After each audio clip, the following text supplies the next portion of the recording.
OIC की गजा और Iran पर इसराइली जारहियत की मजम्मत, इसराइली इक़दाम बेलगान, जारहाना और गैर कानूनी करार, ईरान के अवाम के साथ मुकम्मल यकजहती का इजहार। तुर्क सदर अर्दवान ने इजलास से खिताब करते हुए कहा कि नेतन्याहू ईरान और अमरीका में मुज़ाकरात सबूताज करना चाहता था, इसीलिए उसने हमला किया। ईरान को अपने दिफा का हक हासिल और वो इस हक को इस्तेमाल कर रहा है। इसराइल दहशतगर्द रियासत है, उसने कत्लेआम और नस्लकुशी की पॉलिसी को जारी रखा हुआ है। गजा में बच्चों समेत हजारों अफराद को शहीद किया गया। तमाम मुस्लिम ममालिक का मकसद क़िबला अव्वल का तहफ़्फ़ुज़ है। ईरान, शाम और यमन में इसराइली जारहियत को रोकने के लिए मज़ीद यकजहती दिखाना होगी। मसला फ़लस्तीन का दो रियासती हल होना चाहिए। इसराइल ख़ित्ते के अमन में सबसे बड़ी रुकावट है। आलमी बिरादरी इसराइली जारहियत को रुकवाने में किरदार अदा करे। ईरान और गजा में इसराइली जारहियत नाकाबिल कबूल, इसराइल से मुताल्लिक़ ओआईसी के फैसलों पर अमल दरामद होना चाहिए। चेयरमैन ओआईसी हुसैन इब्राहिम ताहा कहते हैं कि जंग का खात्मा मुज़ाकरात से ही हो सकता है। कशीदगी का पुरअमन हल तलाश करने की ज़रूरत है।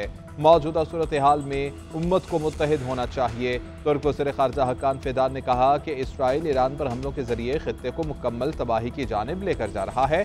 गजा के लोगों का कत्लेआम किया जा रहा है। फ़लस्तीनियों के नस्लकुशी को फौरी बंद होना चाहिए। इसराइल ख़ित्ते में अदम इस्तेहकाम का बाइस बन रहा है। मुसलमान ममालिक को एक होकर दिखाना है, तफर्रक़े में नहीं पड़ना है।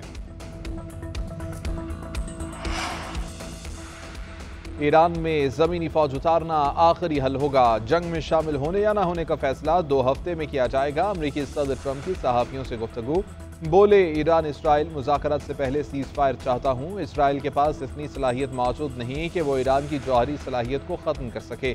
मेरे ख्याल में ईरान एटमी क़ुव्वत बनने के करीब था। ईरानी एटमी सलाहियत से मुतालिक तुलसी कबाद का बयान दुरुस्त नहीं है। इसराइल अच्छा जा रहा है, ईरान कम अच्छा जा रहा है। मैं इराक जंग के खिलाफ था, कहा था कि जंग करो तो तेल अपने पास रखो। नेटो को इतने अरसे से सपोर्ट कर रहे हैं, अब नेटो हमें सपोर्ट करे। चीन से अच्छे ताल्लुकात हैं, लगता है कि अमेरिका पाक भारत तिजारती मुआहिदा भी कराएगा। रूसी सदर व्लादिमीर पुतिन का ईरान की हिमायत का ऐलान, कहते हैं कि ईरान को पुरअमन मकासद के लिए जौहरी तवानाई के इस्तेमाल का हक हासिल है। रूस ईरान को दरकार ताउन फराहम करने के लिए तैयार है। ईरान और इसराइल दोनों को मुज़ाकरात में लचक दिखानी चाहिए। इसराइल को मुताद्दिद बार कह चुके हैं कि ईरान के जौहरी हथियारों के हसूल के शवाहिद नहीं हैं। तनख्वाहदार तबके के लिए टैक्स स्लैब में दोबारा से रद्दोबदल की बाज़ाबिता तौर पर मंजूरी। 6 से 12 लाख रुपए सालाना आमदन पर टैक्स 1% आयद होगा। इससे पहले 2.5% आयद किया गया था।